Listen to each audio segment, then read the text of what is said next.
Do you stream? What do you use for your programs, for your podcasts? Um, Dang it, I can't remember right off the top of my head. It's one of the multi-channel recording platforms, but there's like three of them, and the name of the one we use isn't springing to mind. No worries, no worries. We'll get that. We'll get that information for the podcast. All right, so we're doing it again. Another second of today's no prep needed. Noah, have I met you before? You have not. I don't even know where you are with that beautiful bookcase in the back. I'm in Daytona Beach. Welcome to our live stream, No Prep Needed. This just shows you when you meet someone and you get to know them, it's okay. You sit down and you have a conversation. The only thing we're doing is we're allowing each of you to be flies on the wall as Noah shares with me who he is. I can tell you a couple things. Again, I know he's bold and he's brave. He's not concerned because he actually has his own podcast. So he's been doing this for a while. And I love the fact that he trusted me enough to say, yes, Adrienne. So Noah, I want to give you the pleasure of introducing yourself because I don't know you. Sure. Yeah. Well, Noah Healy. I'm in Charlottesville, Virginia, and as we've got going on the banner there, I've got a podcast called The Fourth Age, where I discuss AI and its implications for our society, economy, and politics with my co-host Marty Weiner, who is the retired CTO of Reddit. And I'm also working on a patent I developed to change how marketplaces function and make production radically more profitable than it has been for the last 800 years. Okay, this is so fascinating to me. The only it's weird. Around last year, around this time is when I first heard of like Jasper, ChatGPT, and AI. I'd never heard of it before, and I feel like at that point I was behind the game. Right? When was this all developed? Well, technically, the entire concept of the neural net goes back to the earliest days of computers themselves.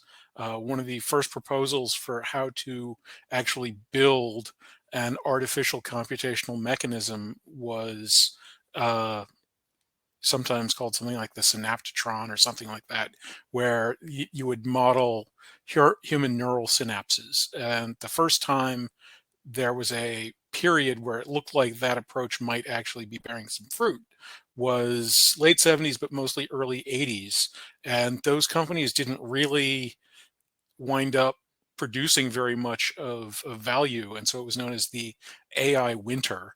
But in the late 90s, there was a minor but fairly public incident of IBM building the Deep Blue supercomputer and defeating the then world champion in chess, which was a bit of an outlier. It took a while before chess programs got to be actually better than people in general, other than purposely built supercomputers designed to defeat a single human being. However, a few different breakthroughs in essentially unrelated fields combined with a, at the time, fairly quixotic sinking of tens of millions of dollars into research led to these generative AIs like ChatGPT and Jasper and now Gemini and these other ones you've mentioned, that sort of suddenly took the consciousness of the public by storm about 2 years ago now. I feel like that I'm a year off. So chat boxes or chat bots, they've been around for a while. They're AI. That they are what people generally think of as AI these days, but and they're radically more sophisticated than the bots that existed before. But there's a bot known as Eliza, that goes back again to the 70s, that was based on a speech pattern of a therapist. And so you could basically make any statement you wanted to Eliza. You could say, hi, I'm Adrienne Barker, and it would say, how do you feel about being Adrienne Barker? And it would just keep doing that kind of therapy thing, and it could have conversations with people. It couldn't have detailed conversations or bring in facts, and it didn't hallucinate nearly as uh, effectively as these modern chatbots do. But again, we're looking at technologies that have been showing off their existence for, in some cases, half a century. And what we're now seeing is that these things are moving from toy stage to uh, kind of uh, real stage, and we'll see if they can break through to general use. I'd imagine they probably will. That is so interesting. Actually, about this time last year, I got a fun app for myself and my daughter, and it was like a fake person that seemed real, and you could ask questions, and it was for the iPhone. And I remember thinking, this is like ridiculously cool. So, all right, I have a question for you though. I know you invented something. I'm like so excited. I get very excited. I'm ready to like push out 100 questions to you. But my one question is this: if we had 25 people in a room and we were all using, let's just say, ChatGPT, and we all asked the same question, why is the sky blue? Would all 25 people get the same answer? Probably not. In fact, the way many of these things are designed, essentially, certainly not.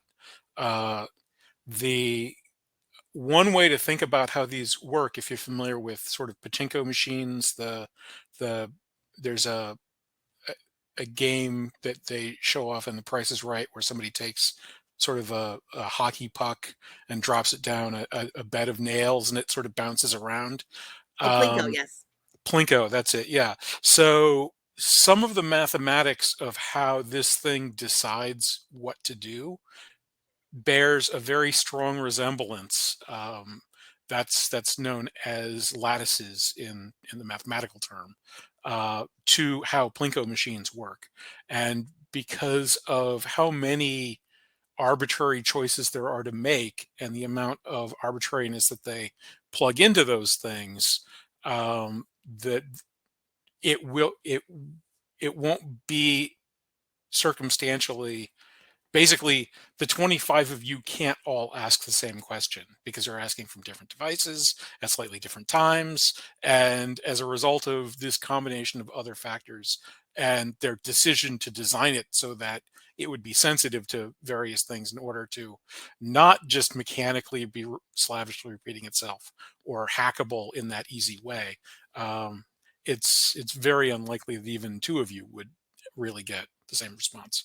I hope everyone heard that because that is so interesting. Because I think that I use ChatGPT every day, and my son and I tried it with the artwork too, with the DALL-E. Like I said, okay, we typed in the same thing, and we both did come out with completely different photos. But I was still like, well, what if there was more people in the room? Like it wasn't enough of a test for me.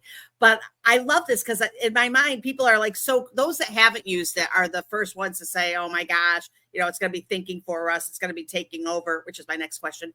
But the reality is, I may use it. It may start off, but I'm still massaging it and taking time to make sure that it's giving me the right answers. And I don't feel like something like what if I'm looking for topics to write about, I feel like it's still coming from me. It's just helping me to dress it up a little bit. So, like when people say that, Noah, oh, I don't like ChatGPT or any of that. It's going to take over the world. What's your answer?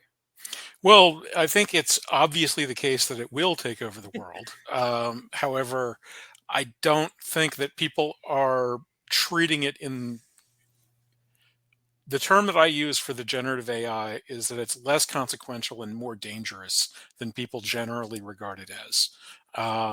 So when industrialization was getting going and engines were happening and people stopped doing as much day labor because engines could do quite a lot of that for us, there was not a sort of general pushback that machines were taking over, but there were some serious concerns. With urbanization, people looked at peasants getting up off the land and said to themselves, well, 80% of the people working backbreaking farming, subsistence farming jobs is where all the food comes from.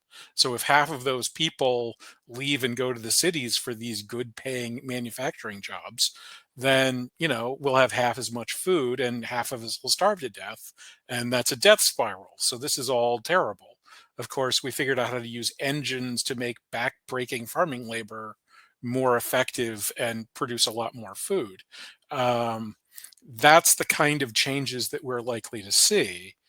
However, because these things are producing stuff that looks like or sounds like human opinions and ideas, the risks that we are currently up against is that our institutions, from our politics to our economics, are based around the idea that everyone that's making statements and having opinions is a person, and that the number of persons that exist is relatively static. It takes 18 years to turn a baby into an adult, and so on. I was talking to some recent college graduates who were highly successful and are now running a multi-million-dollar company that they founded while they were in college. But I was pointing out to them that one of the reasons that sort of good jobs are available for people such as themselves is that they're relatively scarce. College graduates aren't the majority of people, and college graduates with the sort of gumption and go-getting to found their own multi-million-dollar companies are obviously a very small subfraction of the college graduates. But as has been demonstrated multiple times, ChatGPT can produce collegiate level essays in seconds. And that's just on the $20 a month plan. So in a world where there's a few, say, tens of millions of college graduates every year, uh,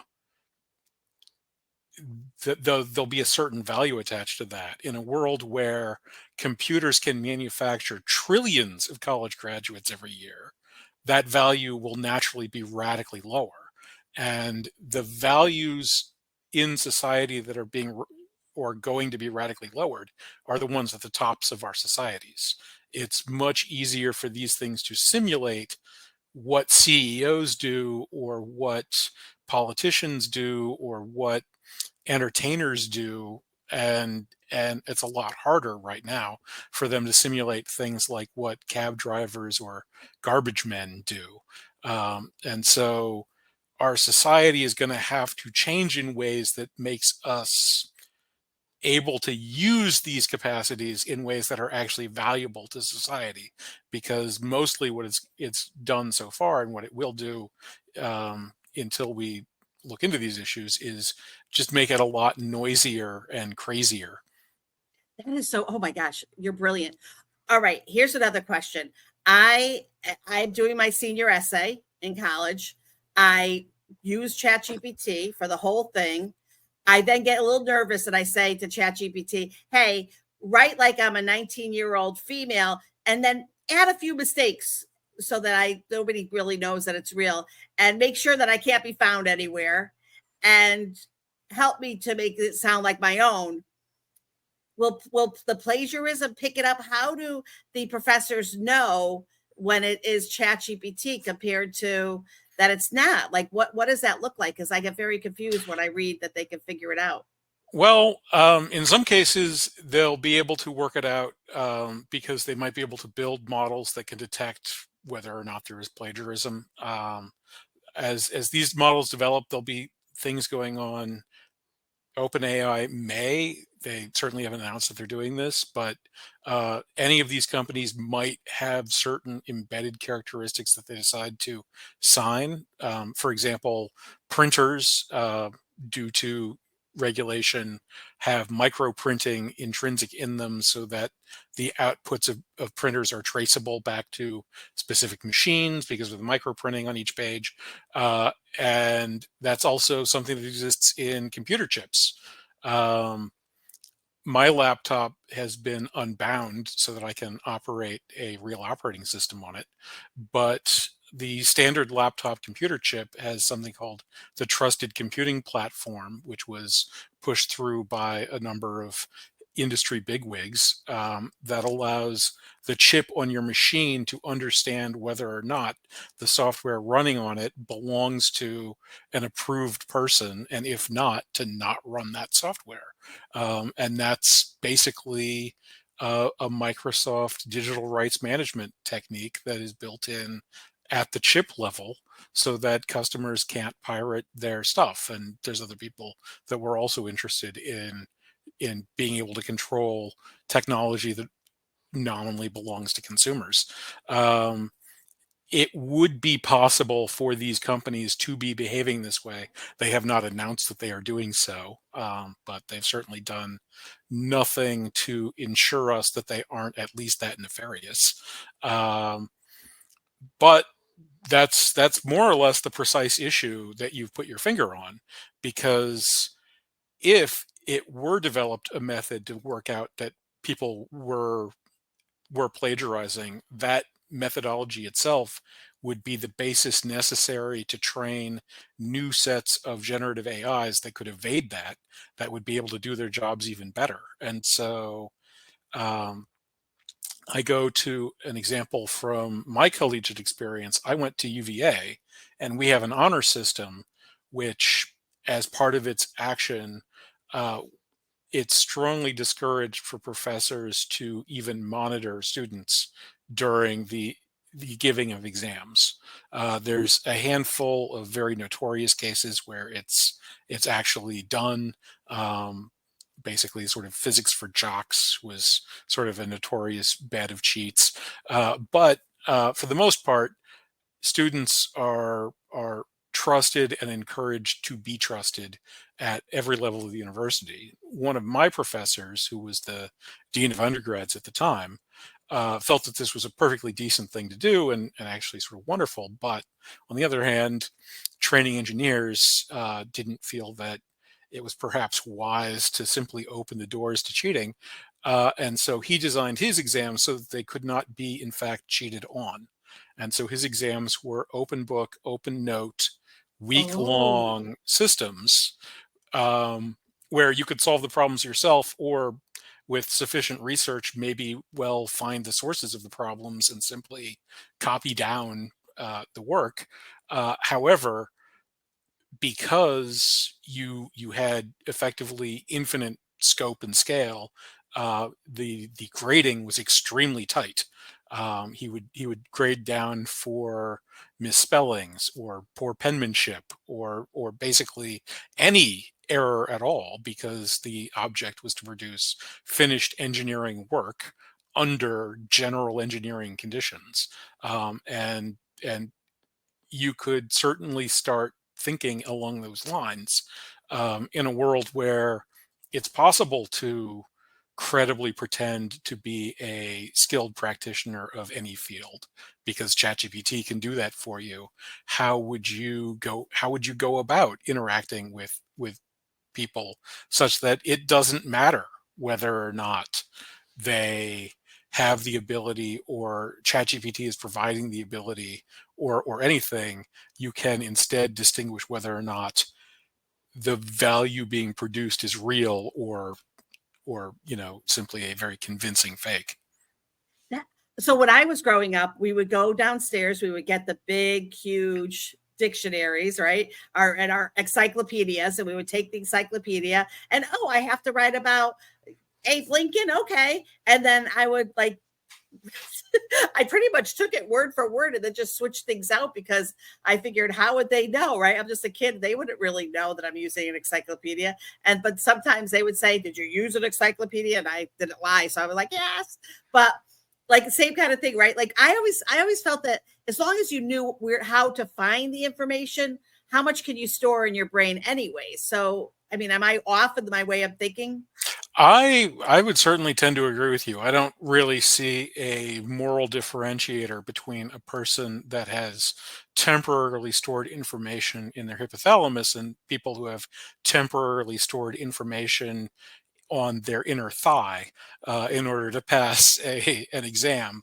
Um, uh, I understand that there is a very big practical difference in existing, educational practice, and that's one of the points that I very strongly disagree with. And I think ChatGPT and some of these other generative systems is going to very much point up these problems, and it points again to one of these issues that we're going to have to cope with societally, because it really is important to find high skilled, high capability people to work on our hard problems, because we actually have hard problems, and we get better results out of very smart people than we get out of very stupid people. And so if we lose the ability to tell the difference, then things won't go very well. But on the other hand, to the extent that we are capable of using these technologies to augment our capacities, failing to do that is also going to be a big negative. Um, less well known, but these another kind of use of these neural nets is a thing called reinforcement learning, which, or occasionally deep learning, which is capable of for sort of known systems creating very deep understandings. And some of the outcomes of deep learning technology have been quite extraordinary. For example, Google released a paper, uh, maybe 4 or 5 months ago now, where they announced 220,000 new stable chemical crystalline structures. And in all of human history, we had developed somewhere between 50 and 70,000 known stable chemical crystalline structures. So they sort of 5x'd the number of known types of crystals. And something that's important to understand about crystals is that we have historical precedent for not being able to actually find these things experimentally until after we know that they're real. Um, so there were a large number of crystals discovered during the 20th century as mathematical, going back to that lattice thing again, as the mathematics of lattices and also irregular lattices really advanced. We gained new abilities to understand new kinds of crystalline structure. And when we did that, and then started doing the X-ray crystallography to actually look at the universe, we suddenly discovered that many well-known minerals actually had some of these obscure crystalline structures that we hadn't known about because we didn't know how to interpret the data we were looking at. Wow. Okay, hold on for a second. A lot of that went over my head. I'll try to capture it. Wow. Okay, I do want to go into that you have a podcast and that you're a venture, but I have to ask one last final question on this because I know, like, I could talk to you for hours. I read somewhere that at first I read 2050. They said that the AI systems will be smarter than we are, and then someone said, "Oh no." Like you could say 2050, but really 2030 will probably be there where these systems will be actually smarter than a human brain. Is that yes, no, true? Okay, well, I would once what I usually tell people under these circumstances is that you've got your tenses wrong. Um, so another fairly impressive use of deep learning, and this is in combination with some of this generative AI stuff. There's a test, um, a math test given out around the world, and it's occasionally known as the hardest math test in the world, and it's given to kids for the most part. Um, the scores go from 0 to 100, and the average winning score is 25.9. The average second place score in the world is 23. An approach combining deep learning and generative AI, along with a computer program called uh, a proof solver, was able to get 25 on this test. So strictly speaking, not smarter than the smartest human being of any given, age cohort. Um, but 94% is smart, 96% is smart as that, and smarter than the second smartest human being. Um, so the what we think of as intelligence itself is one of the things that's on the chopping block for these systems. Oh, Um, that's interesting. Chess, for example, has been regarded for centuries as a measure of intelligence. And as I said, in 1997, the then world champion lost in a 6-game series against Deep Blue. Now, he wasn't completely crushed. He won a couple and he lost a few more, and there were some draws. The modern chess engines are something like 800 points stronger than modern top level super grandmasters, world number one, world champion, those guys. They're 800-ish points. To put this in perspective, chess masters, basically, if you're in a town or a reasonable city and you've got like a chess club and they're not that serious, the best player at that chess club is about 800 points weaker than the best player on earth. Okay. This is another 800 points stronger than that. And these chess engines have been well beyond the capacity of human beings to play chess for decades now. And they're getting better at chess. So chess has enjoyed a big revival with COVID and everybody being online and getting to play chess as a hobby and so on. There's a lot more chess being played. The best chess players seem to be getting a bit better as a result of more competition, more play, and so on, although possibly also because of cheating. But the machines are also competing against one another, and the machines are getting better at chess faster than we are getting better at chess. Wow. Okay, and I get that all the moves, but one more question, and then we go into where your invention. Where does wisdom fall in on this? Like I always felt like wisdom was very important and something unique and different to each of us. I think wisdom is very important, and I think that again, I think hopefully we'll be able to call upon reserves of that in order to survive the transition of our societies to new kinds of societies that can cope with these things. Um, but again, it's not outside of the realm of imagination, which is the realm of imagination is the precise realm being accessed by computers, that it would be possible to come up with a framework for wisdom and produce wise systems. That is absolutely not what anybody's currently focused on. But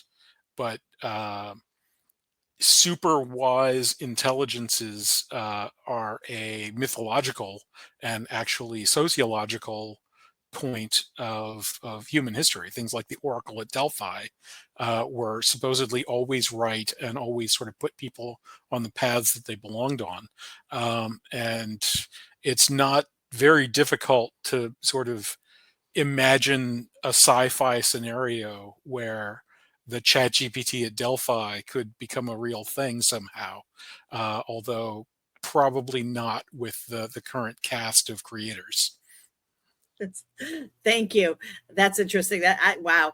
All right. So again, we haven't met everyone. So just so you know, I'm like blown away. Obviously, Noah is like super, super duper intelligent.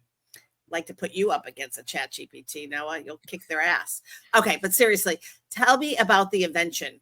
And what is it called? The CDM patent? Yes, CDM, coordinated discovery markets. So basically, the marketplace exists to figure out the price that everyone that wants to sell and everybody that wants to buy and sell the same amount of stuff.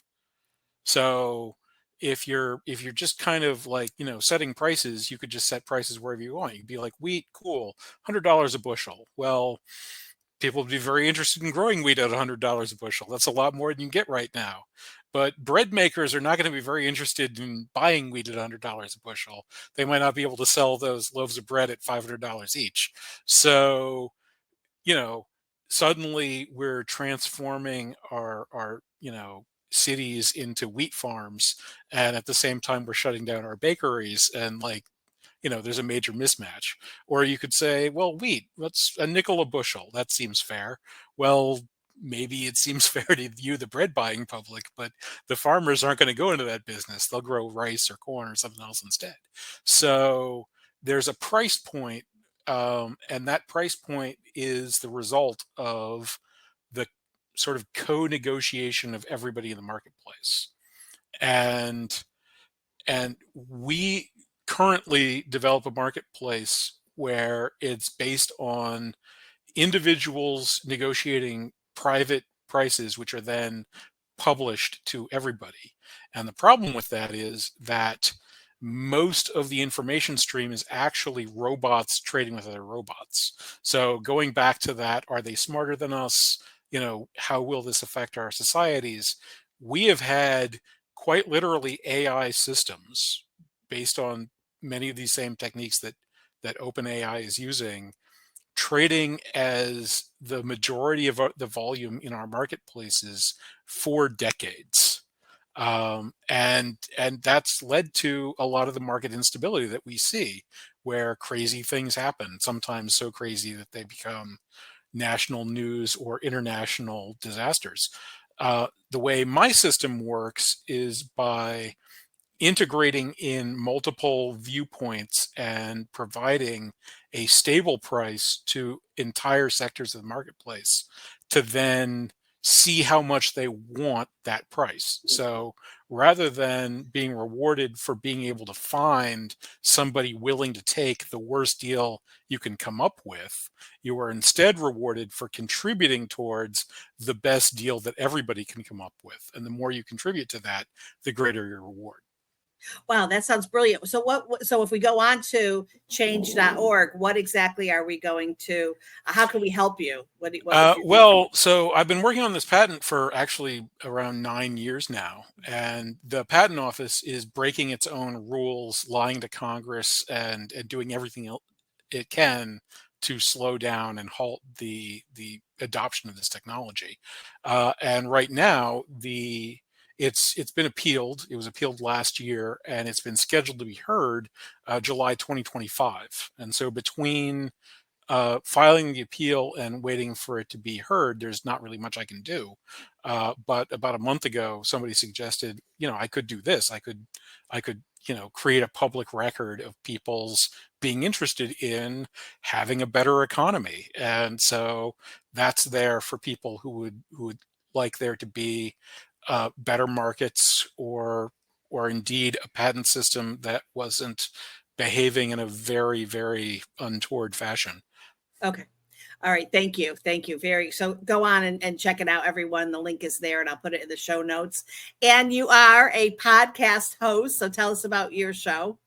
Yeah, so it's called The Fourth Age, and subtitled The AI Revolution. This goes to my thing is that the plow, the steam engine, and the computer are all technologies that change mankind's physical interaction with the environment, not just economically, but also politically and socially and even religiously. The religions of pre-agrarian cultures do not resemble tightly the religions of post-agrarian cultures. The religions of industrial nations do not resemble the religions of agrarian nations. So since I say that the computer is a bigger deal than the steam engine or the plow, I would expect our political, cultural, social, religious, and other institutions to also transform at least as much as they have during the previous revolutions, and that if we're going to have civilization here in the fourth age, we're going to need to grapple with these questions. So the podcast, it's so far it's about half and half discussions between Marty and I, and some guests are discussing these sorts of issues where we see AI having some of these impacts, what kinds of outcomes are happening, and how we can use wisdom and also mathematics to try to address these issues. Okay. And Marty is? Marty is the retired CTO of Reddit. I love Reddit too. I'm on it. I have the app, but what I've noticed is a lot of questions because Google's now more like a answer site than a search site, right? So a lot of times when I ask a question, it'll put me on Reddit. But do you Well, agree with that with yeah, Google that absolutely. more different? So Google is another very interesting example of the production of an unstable superintelligence. So Google search back in the late 90s, early 2000s was fantastic. And it wasn't just because it was free and didn't have advertising on it. It was also because the internet hadn't reacted to the existence of Google search yet. And so Google's results were very much on point. But with the domination of search as how people interact with the internet, it became necessary to engage in search engine optimization rather than pursuing content as your core methodology. And what happened is Google's search algorithm has becoming worse and less effective because because it exists basically. And this is the fundamental problem that we're going to have across all of these types of deployments.